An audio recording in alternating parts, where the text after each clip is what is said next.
Nickell, obviously the loss takes the sting out of your Big Six, but what was that like at the time? I mean, it was a regular feeling. The whole week, I knew that he was going to look off.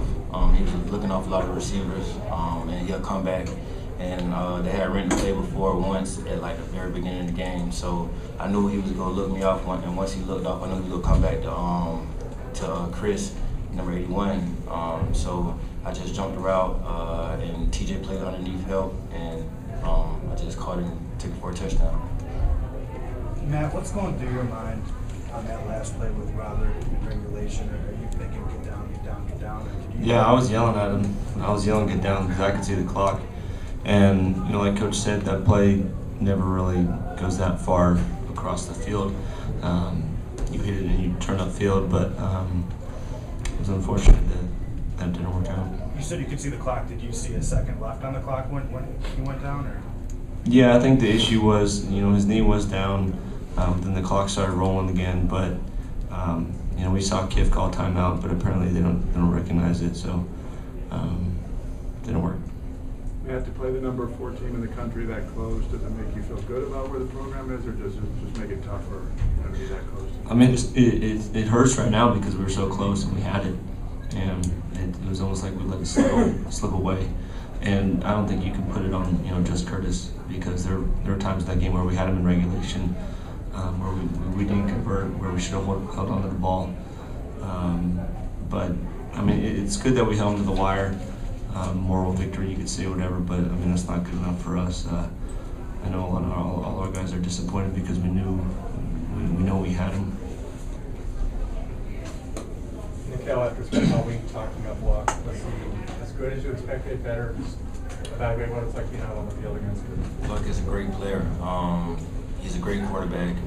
I feel like he went out there and he played one of his best games. He came at us in every angle that he could possibly come at us, and I feel like we did all the guys, the whole defense. I feel like we did our job.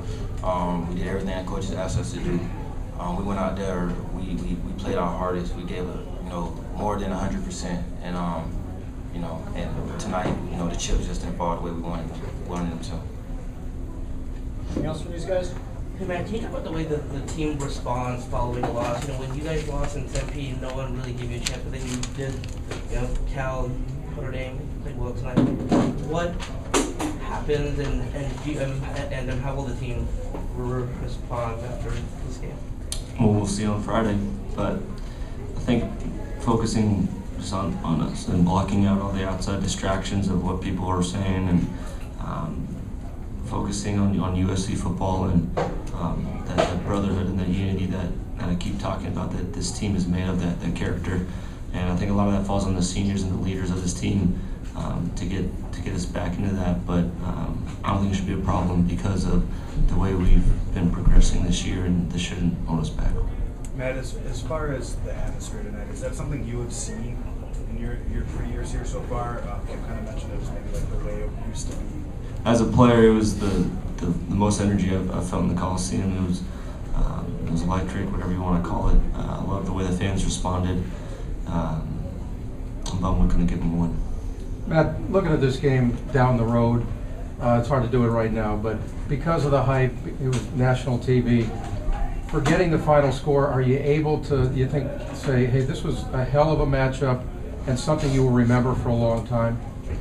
Yeah, I'll definitely remember it. You always remember those tough losses the most. I don't know. I'll definitely remember it.